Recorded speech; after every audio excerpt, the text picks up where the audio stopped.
दोस्तों, आप और हम जिस लोक में रहते हैं उसे मृत्युलोक कहा जाता है।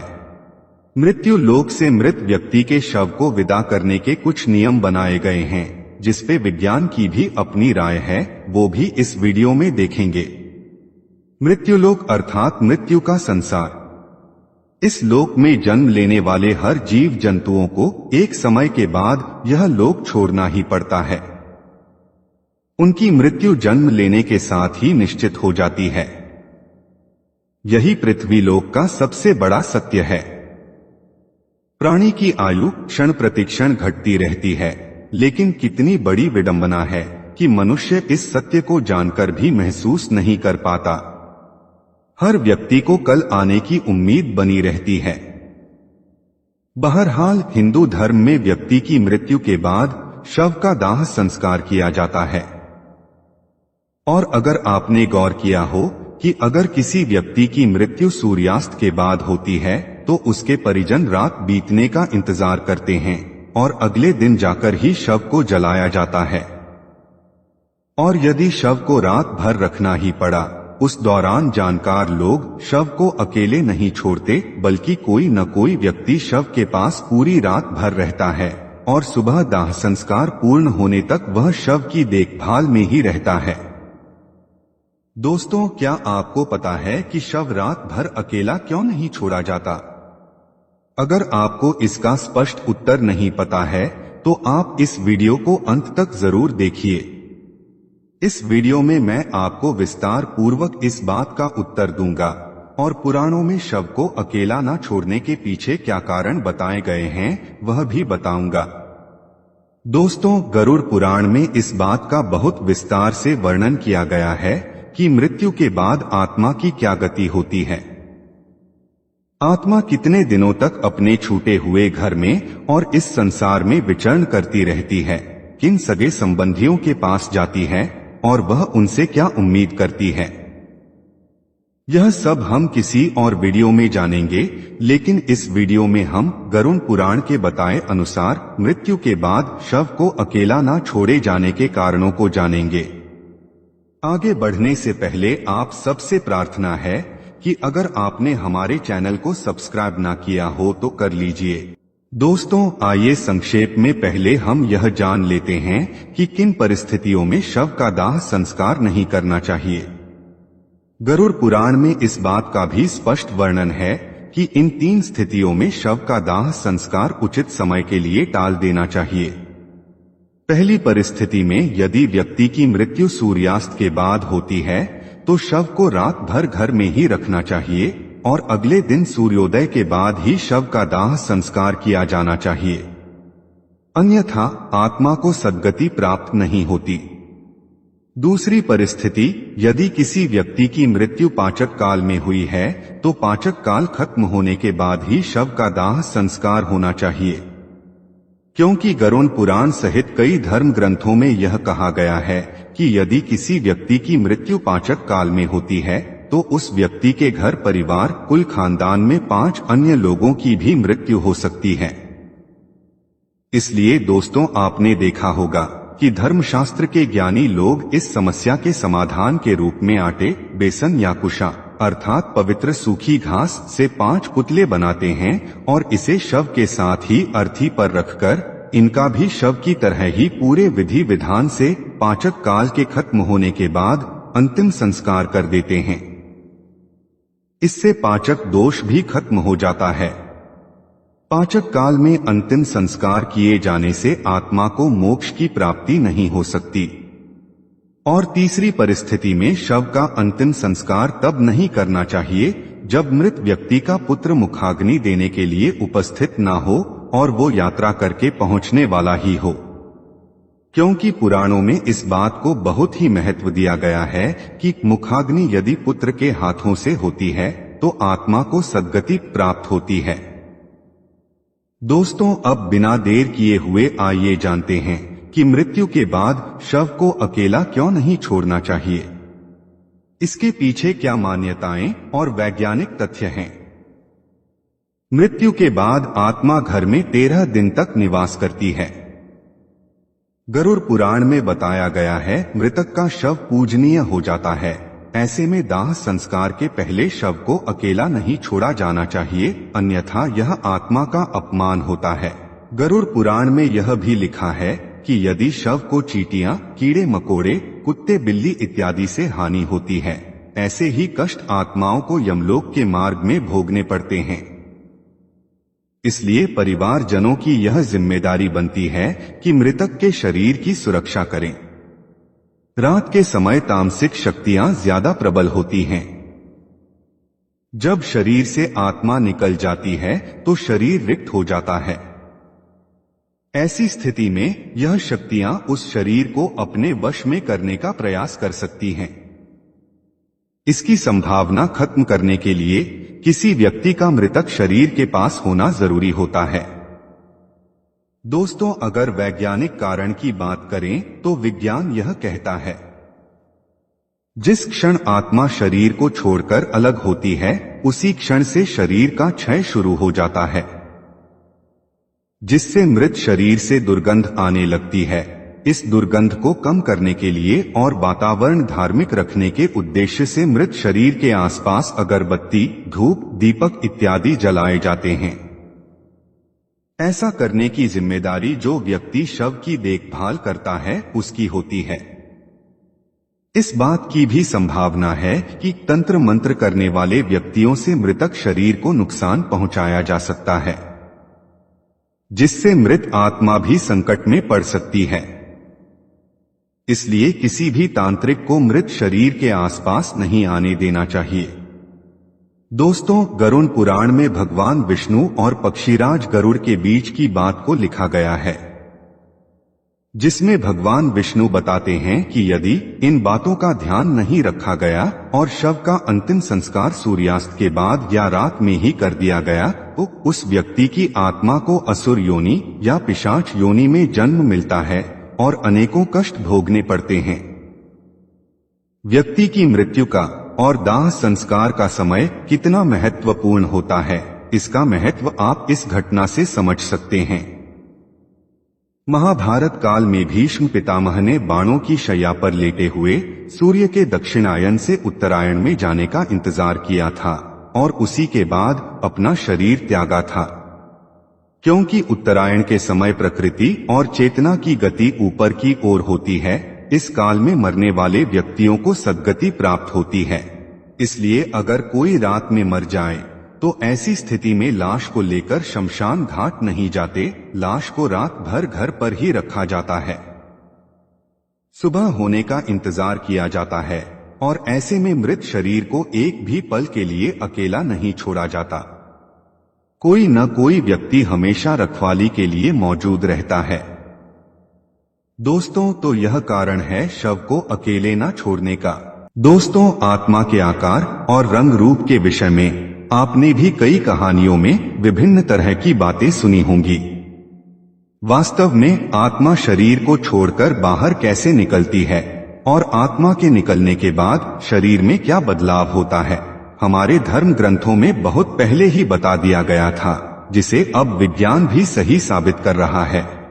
आत्मा कैसे दिखती है, उसका आकार क्या होता है, क्या वह इंसान के चेहरे की तरह ही दिखती है या उसकी आकृति अलग होती है?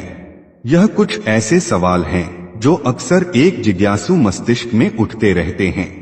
आपने भी कभी न कभी अपनी आंखों के सामने किसी की मृत्यु देखी होगी। मरणासन्न व्यक्ति के पास खड़े लोग उसकी मृत्यु होते हुए तो देख पाते हैं, लेकिन कैसे और कहां से प्राण शरीर को छोड़कर बाहर निकलता है, यह लोग देख नहीं पाते। शायद ही आपने कभी ये जानने की कोशिश की होगी कि आखिरकार ये प्राण अर्थात आत्मा शरीर से बाहर कैसे निकलती है। आज की वीडियो में इसी विषय पर बात करेंगे। वीडियो में आपको इस प्रश्न से जुड़े हर सवाल का उत्तर मिल जाएगा, जिसका वर्णन गरुड़ पुराण में किया गया है। दोस्तों, मृत्युलोक माया का जंजाल है। यहाँ पर जो भी व्यक्ति जन्म लेता है, माया से वशीभूत होकर अपने आंख के सामने प्रत्यक्ष प्रमाण होते हुए भी बुद्धि का सही प्रयोग नहीं कर पाता। मृत्यु मनुष्य के जीवन का वो कड़वा सच है जिसे बड़े से बड़ा ज्ञानी भी स्वीकार नहीं करना चाहता, जबकि यह सर्वविदित है कि एक दिन सभी को इस लोक को छोड़कर जाना होगा और जो मनुष्य इस सच को स्वीकार कर परमात्मा के मार्ग पर बढ़ जाता है उसका उद्धार होता है। आइए अब बिना देर किए हुए जानते हैं कि आत्मा शरीर से कैसे बाहर निकलती है और इसके पीछे की प्रक्रिया क्या है। गरुड़ पुराण के 9वें अध्याय में वैकुंठपति श्री नारायण ने इसका विस्तार से वर्णन किया है। मनुष्य के शरीर में 9 द्वार बताए गए हैं। आत्मा इनमें से किसी भी द्वार के रास्ते शरीर छोड़ती है। यह 9 द्वार हैं: व्यक्ति का मुंह, दोनों आंखों के छिद्र, दोनों कान के छिद्र, दोनों नाक के छिद्र, गुदा द्वार और मूत्र द्वार। व्यक्ति की आत्मा इनमें से किसी भी द्वार से निकल सकती है। यह व्यक्ति के कर्म निर्धारित करते हैं कि आत्मा किस द्वार से शरीर को छोड़ेगी। दोस्तों, पुण्य आत्मा के प्राण शरीर के ऊपरी द्वार से निकलते हैं। ऊपरी द्वार का अर्थ है व्यक्ति का मुंह, दोनों आंख, दोनों नाक और दोनों कान। ये 7 ऐसे द्वार बताए गए हैं जिनमें से किसी एक द्वार से पुण्य आत्मा के प्राण शरीर छोड़ते हैं, जबकि सिद्ध योगियों और ऋषि मुनियों के प्राण सर के ऊपरी हिस्से अर्थात तालू से निकलते हैं। आत्मा के शरीर छोड़ने से पहले व्यक्ति की प्राणवायु अपान वायु से अलग हो जाती है और धीरे धीरे यही प्राणवायु पूरे शरीर से प्राण को खींचकर किसी एक स्थान पर स्थापित हो जाती है। यदि आपने कभी ध्यान दिया हो तो मरते हुए व्यक्ति के सबसे पहले पैर ठंडे पड़ते हैं, उसके बाद घुटने के नीचे का हिस्सा। ऐसा करते करते उस व्यक्ति का पूरा शरीर ठंडा पड़ने लगता है, जैसे ऊर्जा सिमट रही हो, और अंततः उसकी संपूर्ण चेतना सिमटकर एक चक्र पर आकर एकत्र हो जाती है। मनुष्य के शरीर में 7 चक्र होते हैं। अपने पूरे जीवन काल में व्यक्ति जिस चक्र से संबंधित कार्य ज्यादा करता है, अंत में उसी चक्र पर प्राण ऊर्जा केंद्रित हो जाती है। जैसे कि ध्यान की ऊर्जा मुख्य रूप से तालुरंध्र अर्थात सहस्रार चक्र से निकलती है। इसके विपरीत जो लोग अपनी पूरी जिंदगी ध्यान से दूर रहे हैं और जिन्होंने अपना संपूर्ण जीवन खान पान और सांसारिक भोग में ही बिता दिया हो, ऐसे व्यक्तियों की प्राण ऊर्जा पूरे शरीर से खत्म होकर मणिपुर चक्र पर केंद्रित हो जाती है। वहीं ऐसे मनुष्य जिन्होंने अपने पूरे जीवन में केवल संभोग के बारे में ही सोचा है और ऐसी ही क्रियाओं में लिप्त रहे हैं, ऐसे मनुष्य की ऊर्जा मूलाधार चक्र पर केंद्रित होकर अंत में शरीर के निचले द्वार से बाहर निकलती है। इसी के साथ जिन मनुष्यों को संपूर्ण जीवन ज्ञान के इर्द गिर्द बीता हो, ऐसे मनुष्यों की ऊर्जा कंठ चक्र अर्थात विशुद्ध चक्र पर केंद्रित हो जाती है और अंत में शरीर के ऊपरी द्वार से निकलती है। जो मनुष्य अंतिम समय में अपने इष्ट या गुरु को याद करते हुए शरीर छोड़ते हैं, उनकी प्राण ऊर्जा आंखों से निकलती है। ऐसे मनुष्य जिनकी ऊर्जा सहस्त्रार चक्र से निकलती है बहुत ही भाग्यशाली होते हैं, क्योंकि शरीर त्यागने का सबसे सर्वोत्तम मार्ग सहस्त्रार चक्र से निकलने वाली आत्मा को सीधे मोक्ष की प्राप्ति होती है। दोस्तों, प्राण निकलने के संदर्भ में और भी बहुत सी बातों का वर्णन गरुड़ पुराण में मिलता है, जिसके अनुसार प्राण त्यागने के समय मनुष्य को अन्न और जल का त्याग करना चाहिए और यदि संभव हो तो उसे आतुर संन्यास लेना चाहिए। आतुर संन्यास का अर्थ है एक ऐसा संन्यास जो सांसारिक जीवन से विरक्ति होने पर मानसिक रूप से तत्क्षण लिया जाता है।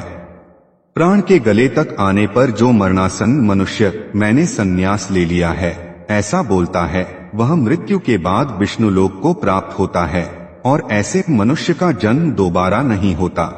जो व्यक्ति मृत्यु से पूर्व कथित सभी कार्य कर लेता है, मृत्यु के समय ऐसे व्यक्ति के प्राण ऊपर के छिद्रों से सुख पूर्वक निकलते हैं। साथ ही योगियों के संदर्भ में गरुड़ पुराण में बताया गया है कि योगियों के प्राण तालु रंध्र से निकलते हैं। गरुड़ पुराण में शरीर से ईश्वर रूपी प्राण वायु के निकलने के बाद उस शरीर की तुलना एक ऐसे वृक्ष से की है जिसका आधार न होने के कारण वह गिर गया हो।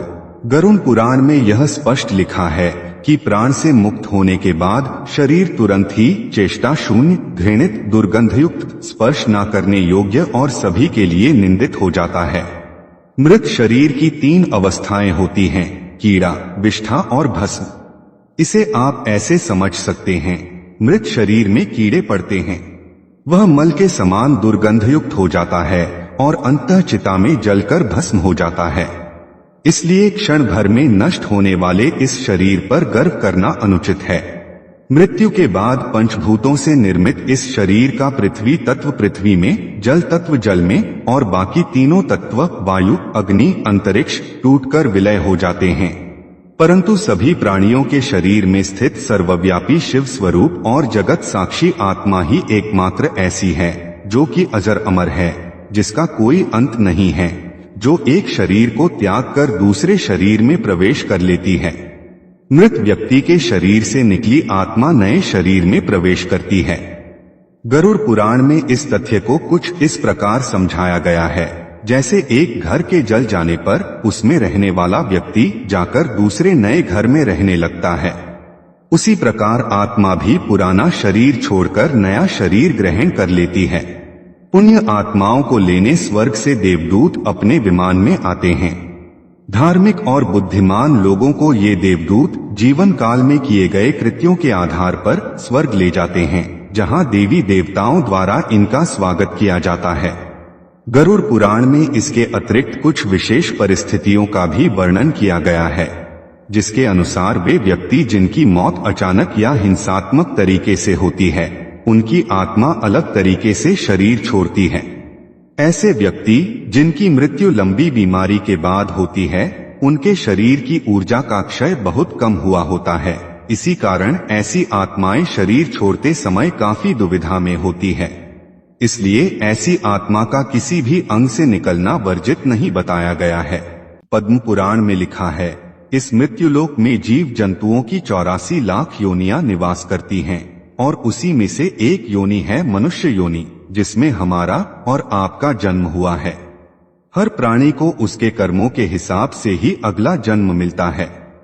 जब कोई मनुष्य अपने जीवन में अधिक से अधिक सत्कर्म करता है, उसी के फल स्वरूप उसका जन्म मनुष्य योनि में होता है।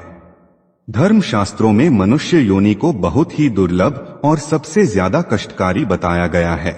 धर्म शास्त्रों की अगर माने तो जीव को सबसे ज्यादा कष्ट मनुष्य योनि में ही भोगना पड़ता है।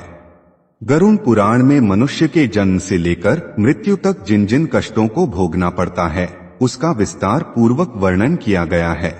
इस वीडियो में आप इन्हीं कष्टों के बारे में जानेंगे जो जीव माता के गर्भ से ही अनुभव करना शुरू कर देता है और अपने जीवन के अंत तक भोगता है। दोस्तों, गरुड़ पुराण में स्पष्ट लिखा है, जब भी कोई जीव मरने के बाद मनुष्य योनि में जन्म लेता है, तो वह सबसे पहले ईश्वर द्वारा निश्चित पुरुष के वीर्यकण के रूप में स्त्री के उदर में प्रवेश करता है। वहां वह एक रात्रि में स्त्री के रज में मिल जाता है और एक हो जाता है। इसके बाद यह 5 रात्रि में छोटे कण का रूप ले लेता है और बाद में यह अंडे के आकार में बदल जाता है। इसी तरह 1 महीने में उसके सर निकल आता है। 2 मास में हाथ, पांव आदि अंगों का निर्माण हो जाता है और 3 मास में नाखून, हड्डियां, त्वचा, स्त्री पुरुष के चिन्ह तथा अन्य छिद्रक उत्पन्न हो जाते हैं। 4थे महीने से उसमें मांस उत्पन्न होने लगता है। फिर 5वें महीने में गर्भ में पल रहे शिशु को भूख प्यास लगने लगती है। 6ठे मास से झिल्ली में लिपटा हुआ वह जीव माता की दाहिनी कोख में घूमने लगता है। उस समय माता के द्वारा ग्रहण किए हुए अन्न, जल आदि से उसकी भूख मिटती है। वह जीव विष्टा मूत्र के दुर्गंध युक्त गड्ढे रूपी गर्भाशय में सोता है।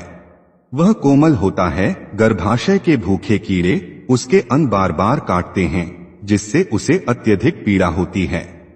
पीड़ा के कारण वह जीव बार बार अचेत हो जाता है। इतना ही नहीं, माता के खाए हुए कड़वे, तीखे, गरम, नमकीन, खट्टे आदि पदार्थों का स्पर्श होने से उसके सारे शरीर में कष्ट होने लगता है। वह जीव माता के गर्भाशय में झिल्ली से लिपटा और आंतों से घिरा रहता है। उसका सिर पीठ की ओर और पीठ तथा गर्दन कुंडलाकार रहती है। माता के गर्भ में मनुष्य पिंजरे में बंद पक्षी की भांति इस पराधीन स्थिति में अपने अंगों को हिलाने डुलाने में भी असमर्थ रहता है। इस अवस्था में उसे दिव्य शक्ति के द्वारा स्मरण शक्ति प्राप्त होती है, जिसके बाद उसे अपने पिछले जन्मों के कर्म याद आ जाते हैं। अपने पिछले जन्मों को याद करके वह बेचैन हो जाता है और उसका दम घुटने लगता है। फिर 7वां माह आरंभ होने पर उसमें ज्ञान शक्ति भी आने लगती है, जिसकी वजह से वह एक स्थान पर नहीं रहना चाहता। स्थूल शरीर में बंधा हुआ वह जीव अत्यंत भयभीत होकर दुख भरी वाणी से कृपा याचना करता हुआ हाथ जोड़कर उस प्रभु की स्तुति करता है जिसने उसे माता के गर्भ में डाला है। माता के गर्भ में उपस्थित जीव प्रभु से यही याचना करता है कि हे प्रभु, मैं बड़ा अधम हूँ, मैं बड़ा पापी हूँ, आपने मुझे जो यह गति दी है मैं इसी योग्य हूँ। इस तरह निरीह शब्दों से वह भगवान की बार बार प्रार्थना करता है और इस मृत्युलोक में न भेजने की याचना करता है। गरुड़ पुराण में बताया गया है कि देहधारी जीव दूसरी देह अर्थात मां के गर्भ के भीतर मल मूत्र और रुधिर के कुएं में गिरा रहता है। मां के पाचन रस की ऊष्मा से गर्भ में मौजूद जीव का शरीर अत्यंत संतप्त होता रहता है। इन कष्टों के बारे में सोचते हुए जीव गर्भ से बाहर निकलने की प्रबल इच्छा लिए हर एक दिन गिन रहा होता है और भगवान से प्रार्थना करता रहता है कि हे भगवान, मुझ दीन को यहाँ से कब निकाला जाएगा। वह मनुष्य सोचता है कि पशु पक्षी अन्य जीव तो अपनी मूल बुद्धि के अनुसार अपने शरीर में होने वाले सुख दुख आदि का ही अनुभव करते हैं, किंतु मैं तो भगवान आपकी कृपा से साधन संपन्न शरीर से युक्त हुआ हूँ। अतः आपकी दी हुई विवेक बुद्धि से अपने शरीर के बाहर और भीतर अहंकार रूपी आत्मा का अनुभव करता हूँ।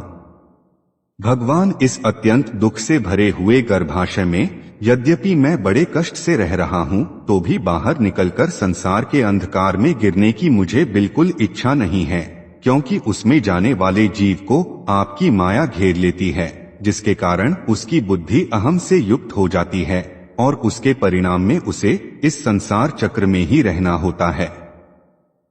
दोस्तों, श्री हरि विष्णु ने विष्णु पुराण में पक्षीराज गरुड़ को आगे जो बताया था ठीक वैसा ही आगे की वीडियो में बताया गया है, बस कुछ कठिन शब्दों को सरल भाषा में अनुवाद किया गया है। इस प्रकार की बुद्धि वाले एवं स्तुति करते हुए 10 माह के ऋषिकल्प उस जीव को प्रसूति वायु प्रसव के लिए तुरंत नीचे की ओर धकेलता है। प्रसूति मार्ग के द्वारा नीचे सिर करके सहसा गिराया गया वह आतुर जीव अत्यंत कठिनाई से बाहर निकलता है। वह उस समय श्वास नहीं ले पाता है तथा उसकी स्मृति भी नष्ट हो जाती है। पृथ्वी पर विष्ठा और मूत्र के बीच गिरा हुआ वह जीव मल में उत्पन्न कीड़े की भांति चेष्टा करता है और विपरीत गति प्राप्त करके ज्ञान नष्ट हो जाने के कारण अत्यधिक रोने लगता है। कर्म भोग के अनंतर जीव जब घर से बाहर आता है तब उसी समय वैष्णवी माया उस जीव को मोहित कर देती है। माया के स्पर्श से वह जीव विवश होकर कुछ बोल नहीं पाता, शिशु रूप में मिलने वाले दुखों को पराधीन की भांति भोगता है। उसका शोषण करने वाले लोग उसकी इच्छा को जान नहीं पाते, अतः अपनी इच्छा बताने में असमर्थ होने के कारण जीव को बहुत दुख होता है। दूषित एवं मलमूत्र से अपवित्र शैया पर सुलाए जाने के कारण अपने अंगों को खुजलाने में, आसन से उठने में, अपनी इच्छा से और कुछ भी करने में असमर्थ रहता है। जैसे एक कीड़ा दूसरे कीड़े को काटता है, उसी प्रकार ज्ञान शून्य और रोते हुए उस शिशु की कोमल त्वचा को डांस, मच्छर और खटमल आदि जंतु तकलीफ देते हैं। इस प्रकार शिशु अवस्था के दुख भोगकर वह जीव पौगंडावस्था अर्थात किशोरावस्था में भी दुख ही भोगता है। इसके बाद युवावस्था प्राप्त होने पर आसुरी संपत्ति को प्राप्त होता है। तब वह दुर्व्यसनों में आसक्त होकर नीच पुरुषों के साथ संबंध बनाता है और सत्पुरुषों से द्वेष करता है। भगवान की माया रूपी स्त्री को देखकर वह जितेंद्रिय पुरुष भावभंगिमा अर्थात नयननक्ष से प्रलोभित होकर अंधकार के गड्ढे में उसी प्रकार गिर पड़ता है जिस प्रकार अग्नि में पतिंगा गिर जाता है। जिस चीज की लालसा व्यक्ति के दिमाग में घर कर जाती है उसके न मिलने पर अज्ञान के कारण क्रोध उत्पन्न हो जाता है। वह कामी व्यक्ति अभिमान और क्रोध में अपने नाश हेतु दूसरे कामी से शत्रुता कर लेता है। इस प्रकार अधिक बलशाली अन्य कामी जनों के द्वारा वह वैसे ही मारा जाता है जैसे किसी बलवान हाथी से दूसरा हाथी। मनुष्य रूपी जीवन पाकर यदि कोई मनुष्य जिस किसी भी जीव की हत्या अपने भौतिक सुखों को प्राप्त करने के लिए करता है तो उसे अगले जन्म में उसी जीव की योनि में जन्म लेकर कष्ट भोगना पड़ता है। जब मनुष्य की उम्र ढलने लगती है अर्थात जब वह अपने जीवन के अंतिम पड़ाव में प्रवेश करता है तो उसे इस जन्म में किए गए सारे कर्मों के हिसाब से इसी मृत्युलोक पर शारीरिक और मानसिक पीड़ा भोगनी पड़ती है। उदाहरण के रूप में यदि कोई मनुष्य अपने माता पिता की बुढ़ापे में सेवा नहीं करता या फिर उन्हें घर से निकाल देता है तो उसकी संतान भी बुढ़ापे में उसके साथ वैसा ही व्यवहार करती है जैसा उसने अपने माता पिता के साथ किया था और यह जीवन चक्र निरंतर इसी तरह चलता रहता है। मृत्यु के बाद जब जीव को अनेकों कष्ट भोगने पड़ते हैं तो वह फिर से भगवान से प्रार्थना करता है। उसकी प्रार्थना के जवाब में उसे उत्तर मिलता है कि तुम्हारे पास जब अच्छे कर्म करने का समय था उस समय तुम काम क्रोध से आसक्त हो बुरे काम कर रहे थे और अब जब तुम्हें कष्ट भोगना पड़ रहा है तो तुम मुक्ति की आस करते हो। कर्मफल नष्ट नहीं हो सकता, जो तुमने किया है वो तो भोगना ही पड़ेगा। इसलिए हे देहधारी, जब भी तुम्हारा अगला जन्म मनुष्य योनि में हो तो अच्छे कर्म करना ताकि तुम्हें मेरी शरण में जगह मिल सके। सैकड़ों योनियों को पार करके पृथ्वी पर दुर्लभ मानव योनि प्राप्त होती है। मानव शरीर प्राप्त होने पर भी द्विजत्व अर्थात दूसरा जन्म की प्राप्ति उससे भी अधिक दुर्लभ है। इसलिए मनुष्य को चाहिए कि भगवान के द्वारा मिले हुए इस जीवन में अधिक से अधिक सत्कर्म कर जन्म और मृत्यु के बंधन से खुद को मुक्ति दिला लें। आपकी इस विषय में क्या राय है, नीचे दिए गए कमेंट में जरूर बताइए। गरुड़ पुराण से जुड़ी आध्यात्मिक बातें आपको कैसी लगी? मरने के बाद आत्मा का क्या व्यवहार होता है? इस विषय पर आपको और जानना हो तो नीचे कमेंट में जरूर बताइए। चैनल को सब्सक्राइब ना किया हो तो कर लीजिए और आइए मिलते हैं